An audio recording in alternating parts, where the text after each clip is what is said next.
Buenas tardes, jóvenes. Hay un poquito de ruido en el departamento. Yo espero que puedan escuchar la presentación que les voy a hacer ahora.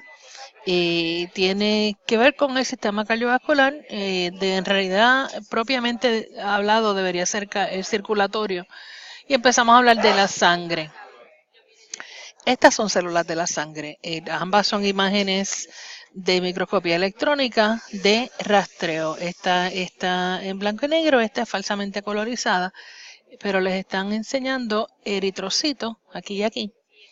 Estas dos son células blancas o leucocitos y estos son fragmentos que son las plaquetas o trombocitos. La distribución de sangre en una muestra de sangre como tal, aquí pueden observar que tiene un componente que es el líquido, que se llama el plasma, un componente que es de células rojas que se llama el hematocrito y un componente que se encuentra entre ambos que se llama el buffy coat. El buffy coat es el componente que contiene los leucocitos y las plaquetas aquí en el medio. En una persona con sangre normal, una cantidad de sangre normal, pues debería en un varón haber de 42 a 52% de hematocrito, o sea que la mitad de su sangre consiste de eritrocitos. Mientras que una persona que tiene anemia van a tener un hematocrito más bajito. Usted puede ver aquí que en realidad pues el componente es mucho más bajito. Policitemia es el problema opuesto, donde usted tiene más cantidad de eritrocitos de lo normal. Esto también le trae problemas porque altera la viscosidad de la sangre y puede ponerlo a riesgo de embolias y problemas de ataques cerebrovasculares. Esta tabla le está resumiendo todos los componentes de la sangre, incluyendo pues el plasma, los elementos formados, que era lo que acabamos de discutir.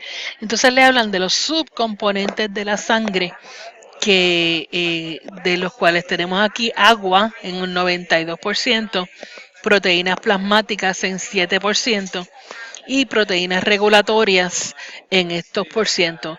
Aquí debería haber una línea, porque los eritrocitos pertenecen en realidad a los elementos formados. Aquí en esta columna les hablan del tipo y por ciento. Por ejemplo, aquí les hablan de los diferentes tipos de células y el lugar donde se producen y la función y más importante. Está resumido aquí, pero lo vamos a ver en la presentación más adelante. Por ejemplo, aquí pueden ver que todas las células de la sangre en realidad provienen de una que es la multipotente hematopoyética. Esta puede ser cualquier cosa porque tiene todos los receptores de la sangre necesarios para responder a cualquier factor de estimulación. Una vez empieza el camino hacia la diferenciación, pues deja atrás algunas de esas alternativas. Entonces ves por aquí que ya, por ejemplo, esta que es una célula madre de la lineaje mieloide, nunca va a poder ser de lineaje linfoide. El lineaje linfoide pues se llama así porque se desarrollan los tejidos linfoides y entonces incluye los linfocitos, ambos A, T y B, y los natural killer cells. Por el lado de acá, las células mieloides, porque se desarrollan en la médula ósea, incluyen a los que eventualmente van a ser plaquetas, eritrocitos y los 3 tipos de granulocitos, además de los monocitos. O sea que todos estos se desarrollan a partir de una célula madre que es mieloide y va a pasar por una serie de pasos. No vamos a ver este desarrollo en detalle, pero debes saber que no es una magia de uno a otro, sino que hay una serie de puntos donde se desarrolla la célula, va perdiendo, por ejemplo, en el caso del eritrocito, va perdiendo el núcleo, va perdiendo los organelos y entonces termina usted con una célula que no tiene ni núcleos, ni organelos, ni mitocondria. Y aquí está resumido pues todos esos tipos de células.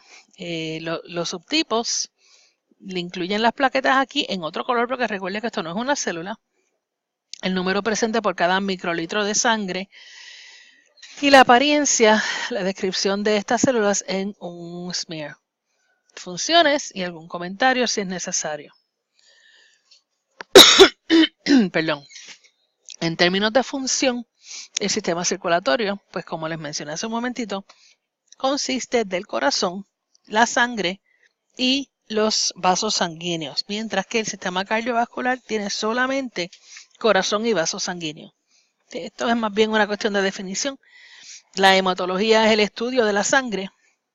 Entonces fíjese que las funciones de la sangre pues son variadas. La más obvia es la de transporte, transporta oxígeno, CO2 y nutrientes, también transporta desechos, hormonas y células madre. Recuerde que el oxígeno pues va a transportarse desde los pulmones hacia los tejidos, el CO2 desde los tejidos hacia los pulmones, los nutrientes van en dirección desde el sistema gastrointestinal pasando por el hígado y luego entonces se distribuye hacia los tejidos. Los desechos se van recogiendo a la misma vez que se recoge el CO2. Las hormonas pues desde las glándulas endocrinas y las células madre pues desde donde sea su punto de origen. Otra cosa que no quiero que se olviden es que aunque existe mayor cantidad de oxígeno en la sangre que va de los pulmones hacia los tejidos, la sangre que va en la otra dirección también tiene oxígeno. Es un % de oxígeno más bajo, pero todavía tiene. Y de igual forma no se va a intercambiar todo el CO2 en los pulmones, sino que también usted va a ver que hay CO2 en la sangre arterial. En cuanto a la función de protección, pues estamos hablando en términos inmunológicos del proceso inflamatorio, donde también se limita que la infección no se siga esparciendo. Transporta las células que van a encargarse de destruir microorganismos y células cancerosas. Transporta las células que van a hacer anticuerpos que entonces neutralizan toxinas. Y además transporta los fragmentos celulares que están a cargo de el detener el sangrado, incluyendo la coagulación. Otra función de la sangre es regulación, porque dependiendo de la cantidad de sangre, de elementos formados y de proteínas que existan en el vaso sanguíneo, es la cantidad de agua que va a haber. O sea que si usted tiene menos células, pues el agua va a tender a moverse de ese compartimiento circulatorio hacia los tejidos. También la sangre va a estabilizar el pH, dependiendo del transporte que tenga de uno de los buffers más efectivos, que es el bicarbonato, y el control de temperatura. O sea que todas estas cosas, todas estas son funciones de la sangre que a veces ni consideramos. En cuanto a números de la sangre, pues tenemos de 4 a 6 litros en un adulto. La sangre se considera un tejido conectivo donde el matrix es líquido. El matrix, si usted se acuerda, contenía además de gel. En el caso de la sangre, pues no es gel, es líquido, pero también contenía proteínas. En el caso de la sangre, pues son todos factores preproteicos o fibra, de prefibra. También usted tiene aquí, como mencioné hace un ratito, pues elementos formados que incluyen células como tal y plaquetas que son fragmentos de células. Los tipos de elementos formados que usted se va a encontrar en la sangre, pues incluyen los eritrocitos, que son las células rojas, las plaquetas, que son fragmentos de una célula más grande que se llama el megacariocito, los leucocitos, que son las células blancas. Hay 5 tipos de leucocitos, están divididos en 2 categorías. Todas tienen gránulos. Lo que pasa es que estos que le llamamos agranulocitos no tienen gránulos específicos. Así que estos agranulocitos incluyen los linfocitos y los monocitos. Mientras que aquellos que tienen gránulos especiales, gránulos específicos, se van a llamar neutrófilos, eosinófilos o basófilos, dependiendo de la reacción que tengan a un tinte, una tinción que se utiliza en la mayoría de los tejidos. Aquí tienen un diagrama que les ayuda a identificar las diferentes componentes de la sangre. Tiene monocitos, tiene neutrófilos. Fíjense que los neutrófilos, como vamos a ver en unos minutos, tienden a tener gránulos que no tienen un color muy fuerte, tienden a tener un núcleo que es multilobulado, puede ser de 3 a 5 lóbulos. Y aquí tiene un eosinófilo. El núcleo de los eosinófilos pues es bilobulado. Los gránulos tienden a ser de color rosa o anaranjado. Y los basófilos, que es el tercer tipo de granulocitos, tienen unos gránulos que son bastante densos, bastante oscuros y no les permite muchas veces ver el núcleo en forma de S que está en el interior. Los linfocitos existen o pequeños o grandes, porque algunos de estos circulan en la sangre por muchísimo tiempo. Así que usted tiene un linfocito pequeño, un linfocito grande, que puede usted confundirse con un monocito. La diferencia es que el monocito tiende a tener este núcleo en forma de herradura. Y son bastante más grandes que los linfocitos. Y por último, estos pedacitos por aquí, que las laminillas a veces parecen como un sucio, estos son las plaquetas. Los eritrocitos pues están por aquí esparcidos. En términos de qué compone el plasma, recuerden que en la tabla estaba todo resumido, pero aquí les están hablando de que es la porción líquida de la sangre, que el suero es lo que queda cuando usted saca del plasma las proteínas de coagulación.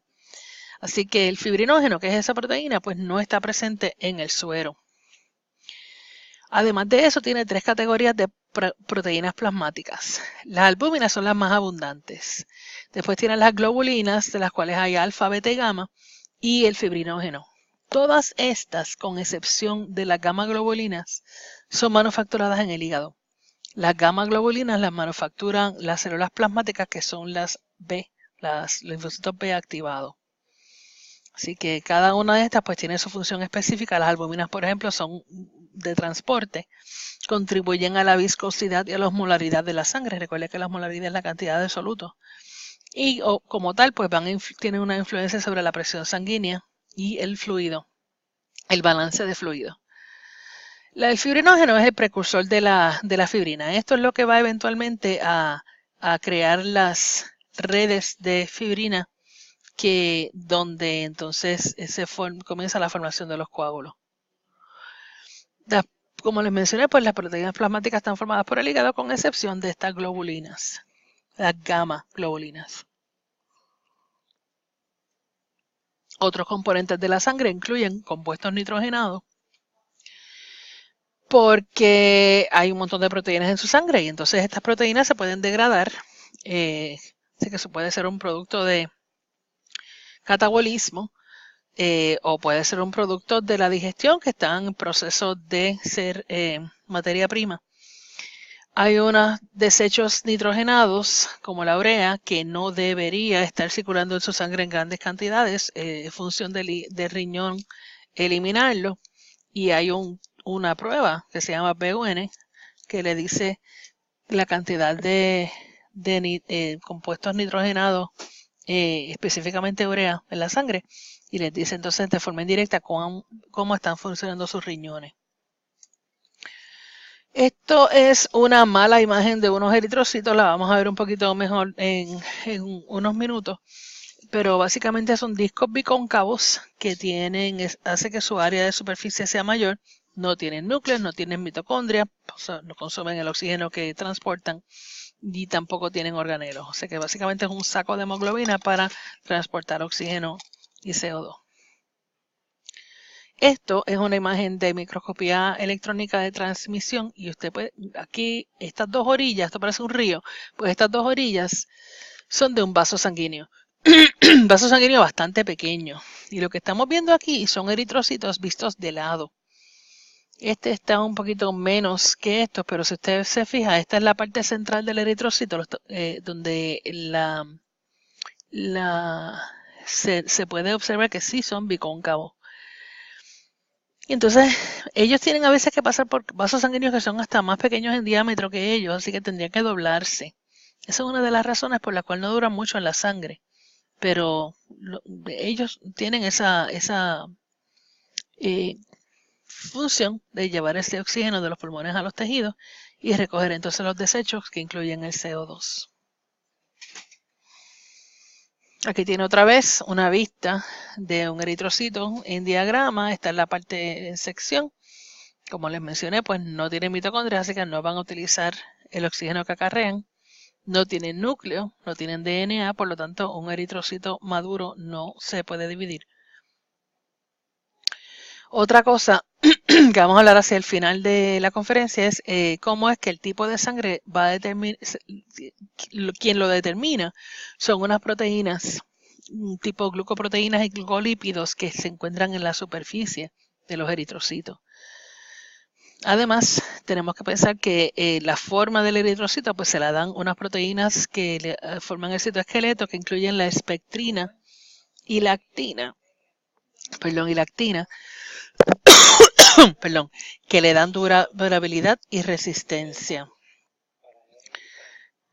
Entonces, podemos ver aquí que dentro del eritrocito, pues usted lo que va a ver es esto.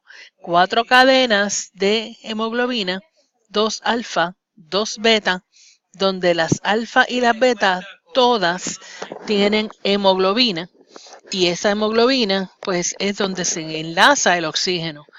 Esa hemoglobina va a tener que tener un hierro de forma ferrosa y cada uno de esas partes M, de esos componentes M, son los que entonces enganchan el oxígeno ahí.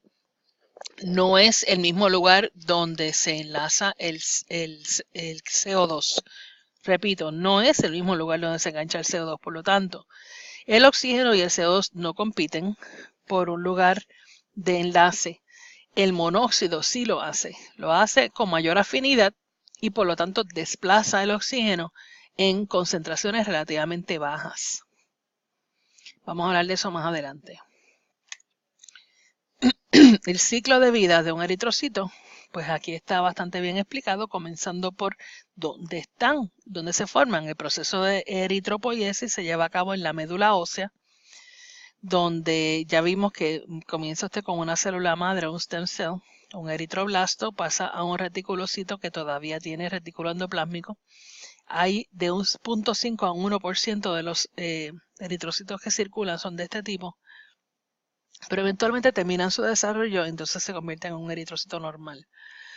Pasados los 120 días de su vida útil, ya están deteriorados y entonces los macrófagos pues empiezan a fagocitarlos, los llevan a órganos como el vaso, el hígado, y empiezan a reciclar los componentes. La molécula M pues se divide en grupos, perdón, la molécula de hemoglobina como tal, pues tiene aquí los grupos M que eventualmente le van a dar biliverdina, bilirrubina, que son pigmentos. Biliverdina es verde, bilirrubina es rubia o amarilla. Y estos se pueden utilizar para colorizar otros líquidos en su cuerpo, por ejemplo la orina, los heces fecales. Los iones de hierro pues se reciclan otra vez, se transportan al hígado, se guardan en forma de apoferritina o se utilizan inmediatamente para sintetizar más hemoglobina.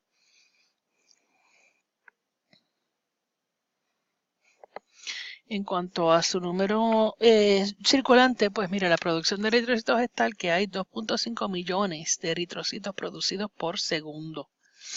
Su duración es cerca de 90 a 120 días y su desarrollo desde que se comienzan a formar en la médula ósea hasta que se liberan a la sangre es de 3 a 5 días. En ese tiempo pierden su núcleo, se reduce su tamaño, aumentan el número de células y hay síntesis de hemoglobina y pierden su núcleo. Aquí vemos un poquito más sobre del desarrollo. Les hablan sobre la secuencia de células durante su desarrollo. Esa primera célula de Colony Forming Unit tiene receptores para la eritropoyetina y por lo tanto es que esta hormona puede tener los efectos que tiene en esta célula. La eritropoyetina la sintetiza el hígado y los riñones. En realidad el 85% de la eritropoyetina viene de los riñones. Aquí tienen otra vista de lo que está ocurriendo con los hierros ferrosos y férricos en términos de cómo se obtienen y se adquieren y luego se recirculan en la sangre. Empiezan con los ácidos del estómago convirtiéndolos a todos en la forma ferrosa. La gastroferritina enganchándolos, transportándolos hacia el duodeno, donde lo libera. Ese hierro pasa del duodeno a la vena cava inferior, ahí se transporta por medio de la transferrina, se dirige hacia el hígado y entonces ahí se guarda con apoferritina o sigue su camino hacia donde se necesite. Cuando usted tiene demasiados eritrocitos en la sangre, se llama policitemia. Hay varias causas de la policitemia. La primaria tiende a ser un cáncer de las células, el lineaje eritropoyético de las células de la médula, donde usted puede tener tantos como 11 millones de eritrocitos por microlitro. Ahí el hematocrito es 80%, y esto es bastante peligroso porque esto puede causarle embolias en el mismo corazón.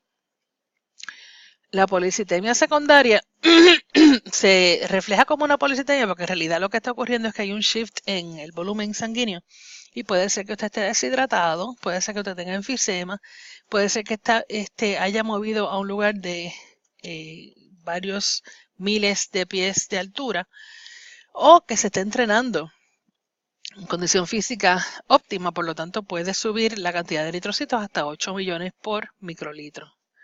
Y aquí están pues los peligros de la policitemia, que incluyen el aumento en volumen sanguíneo, presión, viscosidad, y estas cosas pues le ponen más carga al corazón y puede llevarlo a un fallo cardíaco o a un accidente cerebrovascular si se forma un coágulo en las arterias del cerebro. La anemia sería el caso opuesto, donde puede haber pues una variedad de causas, ¿no? Puede haber una eritropoiesis inadecuada porque usted no tiene suficiente eritropoyetina, porque usted no tiene suficiente hierro, porque usted no tiene suficiente vitamina B12 o factor intrínseco y por lo tanto no puede proceder la mitosis de las células de la sangre. Puede ser hipoplástica o aplástica, puede ser hemorrágica o puede ser hemolítica. O sea que hay varias causas de anemia. Obviamente cualquiera de esas pues va a causar que usted no pueda distribuir el oxígeno adecuadamente a los tejidos y estos tejidos pueden morir. Necrosis. Y entre los tejidos que mueren pues están aquellos que son necesarios para que usted pueda seguir viviendo, como el riñón, corazón, cerebro. Se reduce la osmolaridad de los tejidos, por lo tanto usted tiene edema en los tejidos, tiene viscosidad menor de lo que estaba, y entonces pues el corazón también puede fallar porque se acelera los latidos del corazón.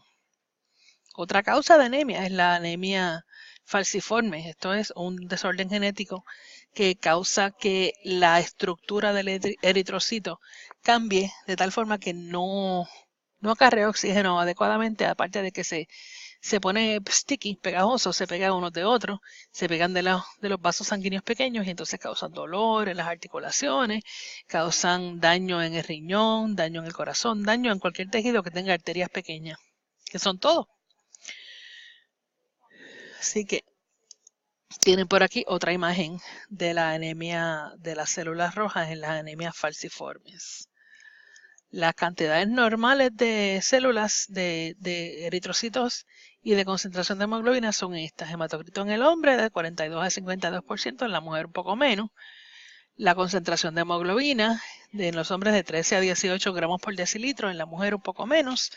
Y el conteo total pues también es menor en la mujer. Todo esto depende de dos cosas mayormente. Número uno, la cantidad de andrógenos en la sangre. Las hormonas andrógenas están directamente relacionadas con la cantidad de sangre que se produce.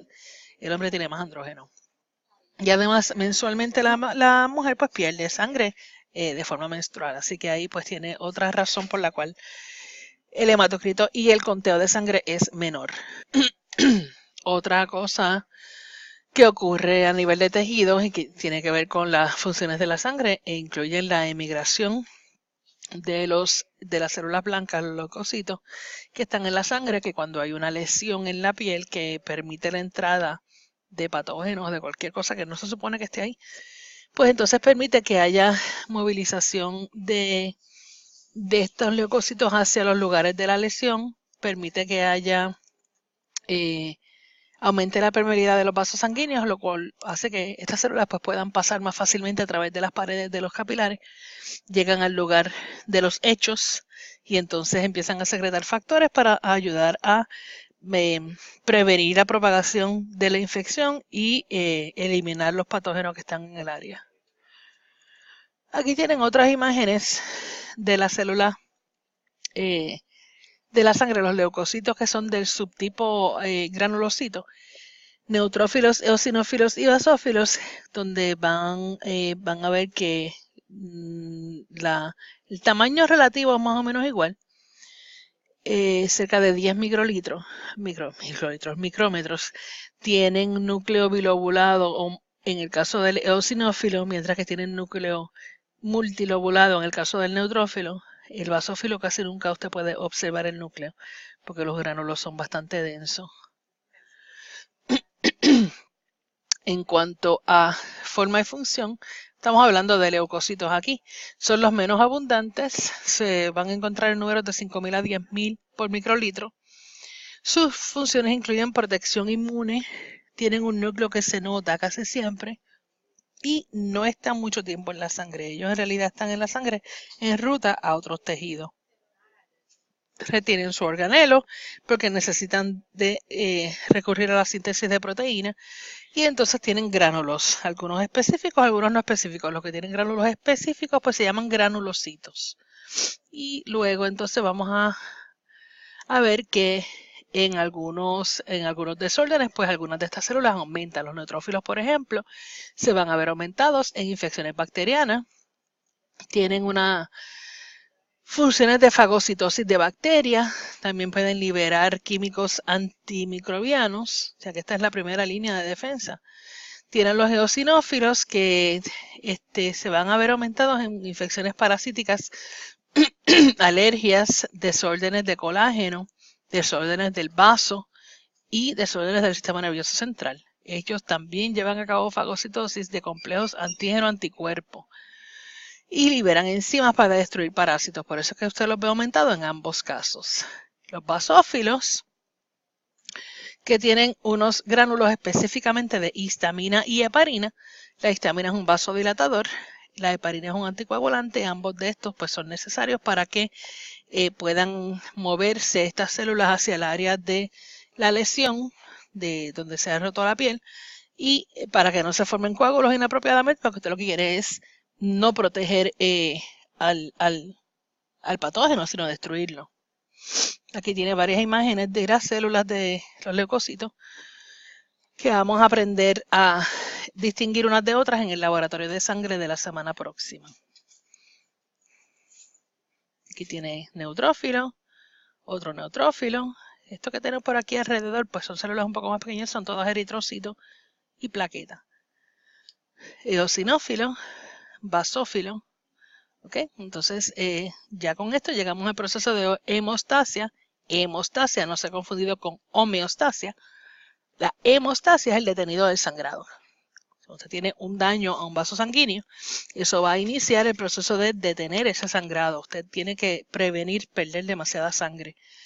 Y antes de que ocurra coagulación como tal, va a ocurrir un espasmo vascular, donde el mismo vaso sanguíneo trata de contener el sangrado.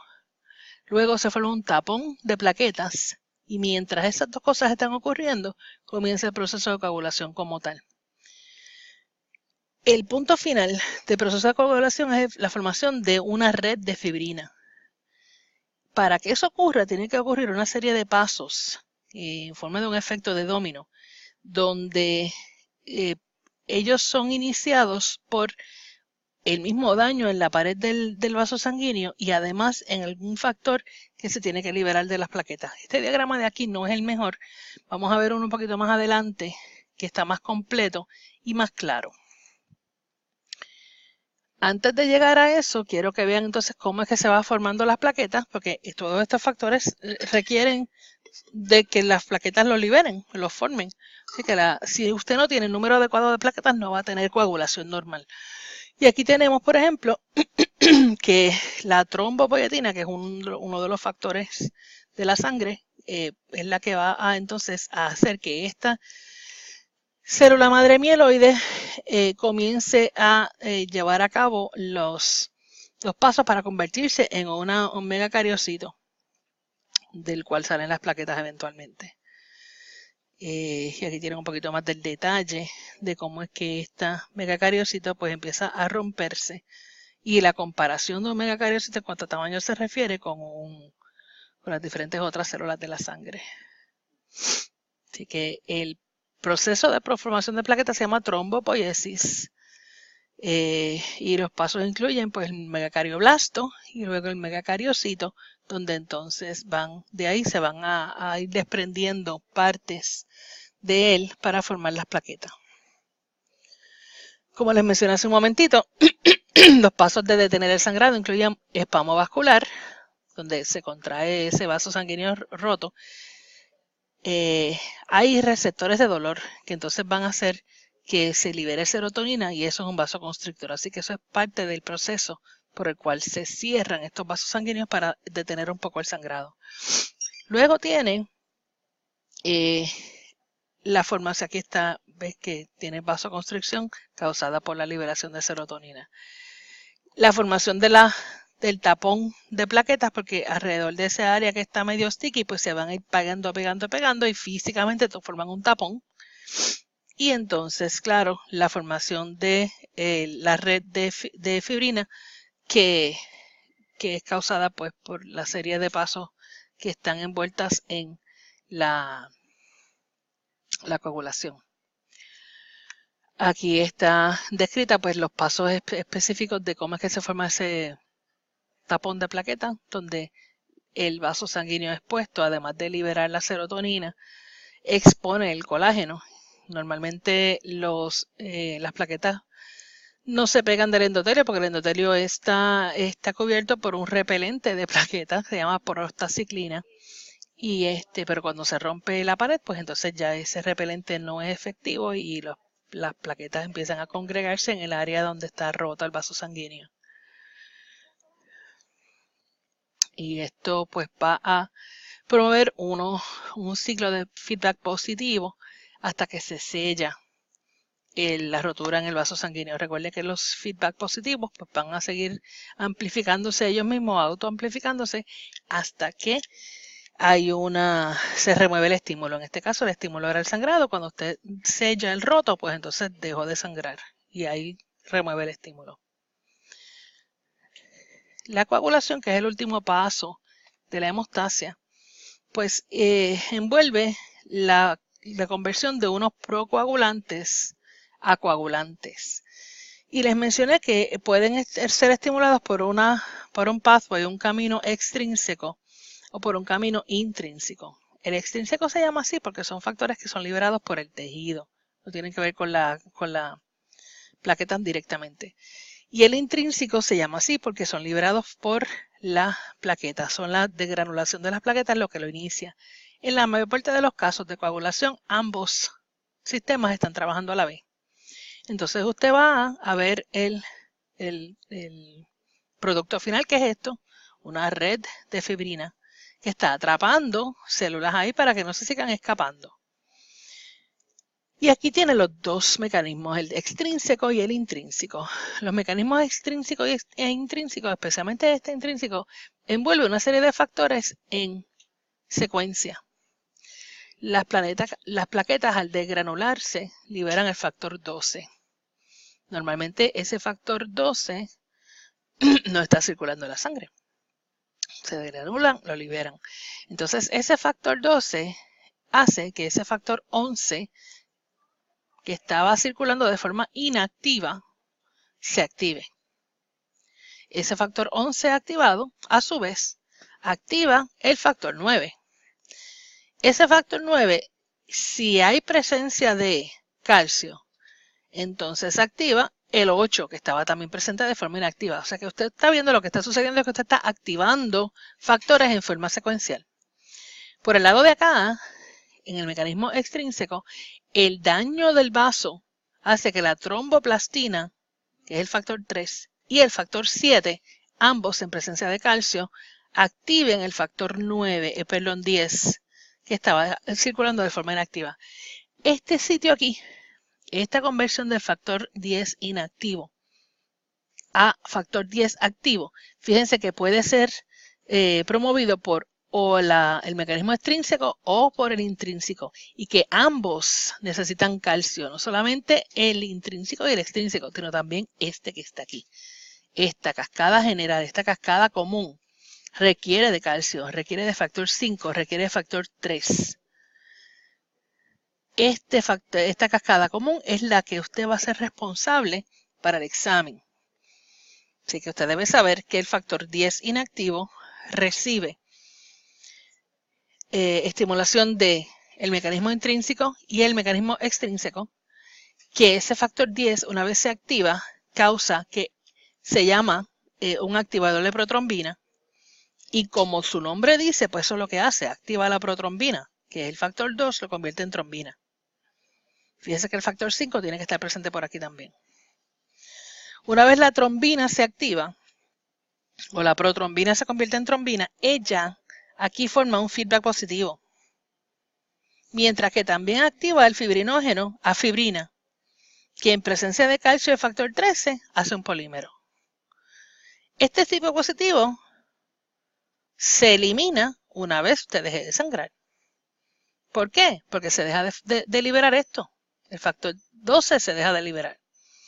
¿Ok? Así que, como dice aquí, el camino extrínseco se inicia por la liberación de la tromboplastina del tejido, que es el factor 3.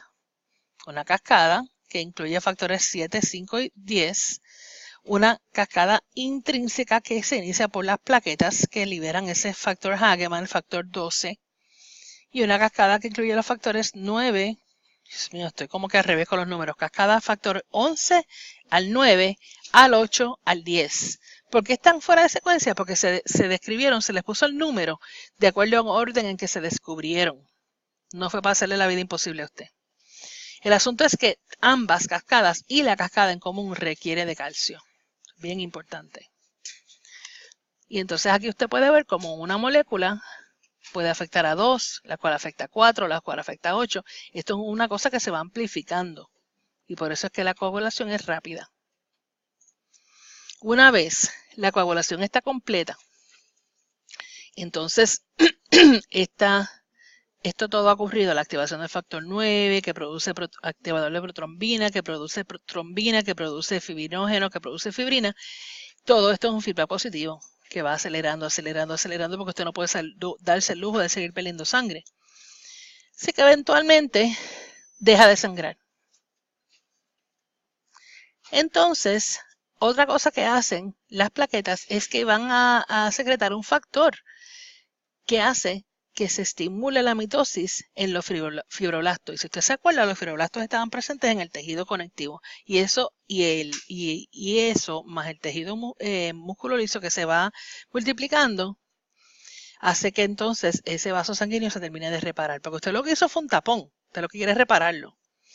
Luego que ese tapón está ahí y que la sangre ya no sale por el roto y que ya usted hizo el trabajo de crear ese coágulo y le dio tiempo al cuerpo de reparar ese vaso, entonces usted tiene que disolver ese coágulo, no se puede quedar ahí. Y la disolución del coágulo se llama fibrinólisis. Así que lo que ocurre aquí es que una vez usted deja de fabricar coágulo, ¿qué pasa? Mire, el factor 2 empieza a acumularse porque ya usted no lo está usando. Y cuando se acumula el factor 12, eso causa la formación de otra cascada, esta vez de disolución, donde el factor 12 hace que la precalicreína se convierta en calicreína. La calicreína hace que se convierta el plasminógeno en plasmina. La plasmina convierte el polímero de fibrina, lo degrada. ¿Ok? Y fíjense que esto es otro feedback positivo, donde la plasmina se activa ella misma a través de la calicreína. Así que aquí lo que está pasando es que ese factor 12 que se usa en ambas cascadas aquí, si está en cantidades pequeñas, pues entonces no pasa nada. Esta cascada de disolver el coágulo no va a ocurrir porque no existe este factor, está usándose para la creación del coágulo. Una vez el coágulo se termina de crear, empezamos rápido a los procesos de disolverlo. Se acumula el factor 12 y empieza a disolverlo. ¿Por qué? Porque esto se le da tiempo a que se vaya reparando ese roto que había en el vaso. ¿Ok? Así que no solamente tenemos una cascada de coagulación bastante compleja, sino que tenemos una cascada de disolución del coágulo. ¿Quién le dijo a usted que la anatomía era fácil? Entonces, ¿cómo usted previene que usted no sea un coágulo ambulante? Pues mire, hay unos factores que no promueven la formación de coágulos si no es apropiado. Por ejemplo, las plaquetas no se van a pegar del endotelio de un vaso sanguíneo que esté en buenas condiciones. Además, si la sangre está fluyendo rápidamente, la trombina se mantiene en una dilución bastante bajita. Por eso es que es peligroso si usted tiene una condición que le aumente la cantidad de sangre en el vaso sanguíneo. ¿Se acuerda cuando ahorita hablamos de ¿dónde estamos por aquí? De la policitemia. Pues una de las razones por las que la policitemia es tan peligrosa es que hace que su sangre sea más viscosa y que fluya más lentamente. Así que si fluye más lentamente, entonces el corazón puede hacer que esos vasos sanguíneos se peguen en la plaqueta de ellos y entonces empieza usted con un coágulo formándose inapropiadamente en las paredes de las arterias coronarias. Eso no es bueno. Tenemos unos anticoagulantes naturales, la heparina y la antitrombina, que están circulando en su sangre todo el tiempo. Eso va a interferir con la formación del activador de protrombina. Existen unos desórdenes de coagulación. Cuando usted tiene una deficiencia en cualquier factor de coagulación, eso puede detener la cascada. Y estos desórdenes pues tienen un nombre de hemofilia. Y la hemofilia es una familia de desórdenes hereditarios que se caracterizan por deficiencias en un factor u otro. Las hemofilias más comunes son la A y la B. La A le gana a la B por un montón. Fíjense que el 83% de los casos de hemofilia son de este tipo. Falta el factor 8. Estos dos tipos de hemofilia, A y B, son ligados al sexo. Se encuentran en el cromosoma X. Y como las mujeres tienen 2 copias de él, pues entonces es bien raro que se vea la enfermedad expresada en la mujer. El hombre pues tiene una sola copia, se chavó. La hemofilia C no es ligada al sexo, es autosomal. Y aquí falta el factor 11. Así que ustedes deben saber que la hemofilia A se debe a que falta el factor 8, que la hemofilia B se debe a que falta el factor 9, que estas dos están ligadas al sexo, que se acarrean en el cromosoma X, mientras que la hemofilia C, donde el que está faltando es el factor 11, es autosomal. En cualquier caso de hemofilia, pues entonces cualquier micro rotura de vaso sanguíneo va a darle dolor porque la persona sigue sangrando. La reparación por coagulación no va a ocurrir efectivamente. El factor 8, que es el que en mayor parte de los casos falta, pues ya se puede administrar fácil y un poquito más barato porque es producido por bacterias transgénicas. Así que pues la peligro de las hemofilias, especialmente las producidas por este factor 8, la hemofilia A, es menos que antes. Un hematoma se le conoce a cualquier masa de sangre coagulada en los tejidos. Lo que usted ve es el color ese espectacular violeta que va cambiando a verde, que va cambiando a amarillo. Pues eso es el producto del hematoma. Según esa hemoglobina se va cambiando a biliverdina, bilirrubina. ¿Qué más tenemos aquí? Pues mire, una trombosis se define como una coagulación anormal en un vaso que no se ha roto. Porque si no se ha roto, se supone que eso no ocurra. Al trombo se le llama coágulo. O sea, perdón, al coágulo se le llama trombo. A ese coágulo que se formó anormalmente dentro de un vaso sanguíneo que no se ha roto se le llama un trombo. Puede ocurrir en las piernas de una persona que no se está moviendo mucho. Hay personas que tienen venas varicosas, entonces eso pues el endotelio del vaso sanguíneo no estar tan en buenas condiciones, pues promueve la formación de coágulos. El asunto es, el peligro es que si ese coágulo, ese trombo se mueve de ahí y va a tener al pulmón, entonces usted tiene una embolia pulmonar y eso es incompatible con la vida. Un émbolo es cualquier cosa que viaja en la sangre y bloquea vasos sanguíneos, no siempre va a ser un coágulo. Un infarto es la muerte de tejido que ocurre si un coágulo bloquea el suplido de sangre a un órgano. Eso puede llamarse un infarto al miocardio si ocurre en el corazón o un accidente cerebrovascular o stroke si ocurre en el cerebro. Y hay un montón de gente que muere todos los años por causa de un tromboembolismo. Una tromboembolia son 650,000. Y esto es en la nación americana. ¿Cómo usted puede prevenir la formación de coágulos? Si se sabe que es una persona que tiende a formar coágulos, entonces usted se encarga de medicarlos, ¿no? Se puede usar Coumarin, warfarin, antagonistas de la vitamina K, porque la vitamina K es necesaria para formar estos factores de coagulación. La aspirina u otros anticoagulantes, miren, las sanguijuelas se estaban usando desde 1884 porque producen hirudina, que es un anticoagulante. También, ¿dónde estamos? Si el coágulo ya está formado, entonces usted tiene que disolverlo. Y ya el asunto es diferente. Puede utilizar streptokinasa, Tissue Plasminogen Activator, que es el más que se utiliza porque es el que trabaja más fácilmente y se usa para disolver coágulos. Son enzimas que se usan para disolver coágulos en los vasos coronarios. Digieren casi toda proteína. O la ementina, que es producida por otra sanguijuela del Amazonas. Así que en cuanto a sangre, pues usted debe saber los diferentes tipos de hemofilia y además la definición de trombo, de embolia, en cuál caso es peligroso, o sea, todos, cómo se previenen y cómo se disuelven los coágulos. Lo que nos queda de este capítulo es hablar de los tipos de sangre. Básicamente, estos tipos de sangre se basan en una serie de proteínas que hay en la superficie de los eritrocitos. Usted puede tener proteínas A o proteínas B. Si tiene proteína A, pues entonces su tipo de sangre es A. Si tiene proteína B, entonces su tipo de sangre es B. Puede tener ambas. En ese caso, usted es AB. Y si no tiene ninguna, usted pertenece al grupo O. Así que el O es el tipo de sangre más común. No tiene este tipo de antígenos. Miren, estamos hablando de esos en específico del grupo ABO. No es que no tiene ninguna proteína en la sangre. Estamos hablando de estas en particular. Pero, ¿qué pasa?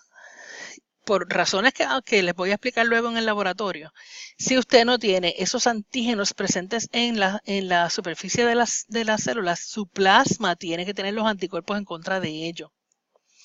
Así que el donante universal, que es el que puede darle sangre a todo el mundo, no es el recipiente universal, porque la sangre que puede recibir va a reaccionar contra su plasma.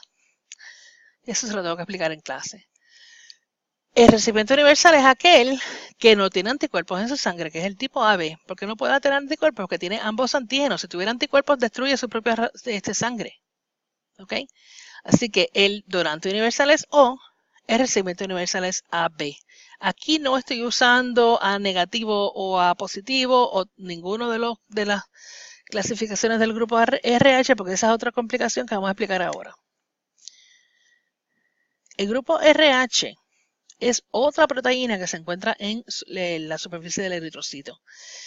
Y se llama un aglutinógeno porque eso es lo que promueve aglutinación. El más reactivo de estos es el RHD. Se llama RH porque se descubrió en los monos rhesus. Así que si usted tiene este factor, tu sangre es RH positiva. O sea que si tiene la proteína A, que discutimos ahorita, y tiene la proteína D, entonces usted es A positivo. Si usted no tiene ni la A ni la B y tampoco tiene el RH, entonces es O negativo y así por el estilo. Estas frecuencias van a variar de acuerdo a los grupos étnicos. ¿Okay? También es importante, y esto lo vamos a discutir en clase, que estos aglutinógenos, estos anticuerpos en la sangre no van a estar presentes normalmente.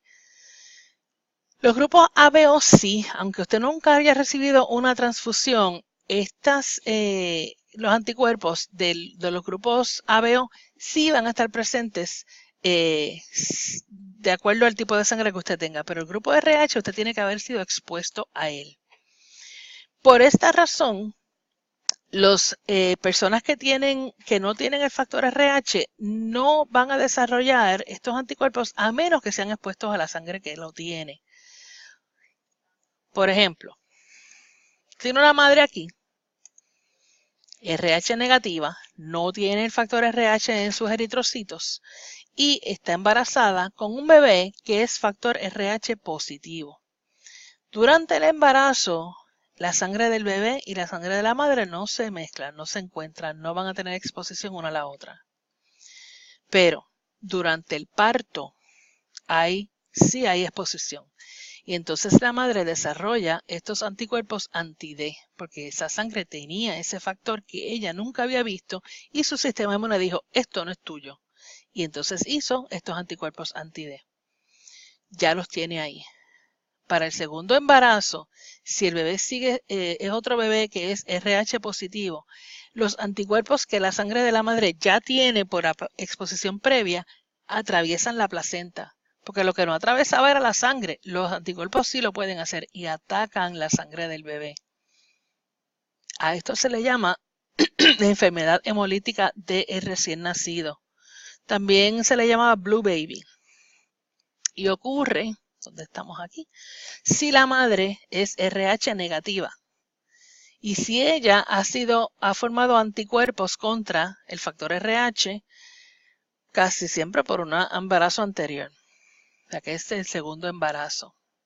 ¿Cómo se previene?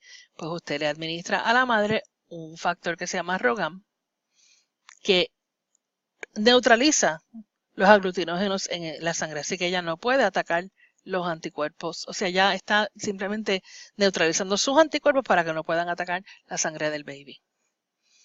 Vamos a hablar sobre esto en el laboratorio, un poquito más en la clase. Esto es una muestra de una de las tarjetitas que vamos a usar en el laboratorio, donde aquí se ve sangre aglutinada, aquí no está aglutinada y aquí sí. Si está aglutinada, entonces encontró el anticuerpo y esto está presente. O sea que aquí el anticuerpo, el antígeno A está presente. El B no. El D sí. Así que esto es una sangre A positiva. ¿Okay? Así que aquí vemos entonces los tipos de sangre, los anticuerpos presentes, los antígenos presentes. Y un poquito más de la explicación de la enfermedad hemolítica, que también se le llama eritroblastosis fetal.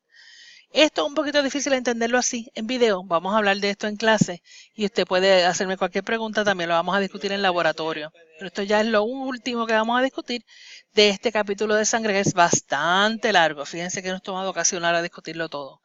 Así que la guía de estudio de este capítulo pues se las voy a estar preparando ya para la semana que viene, porque esto está en el segundo examen. Muchas gracias y a estudiar.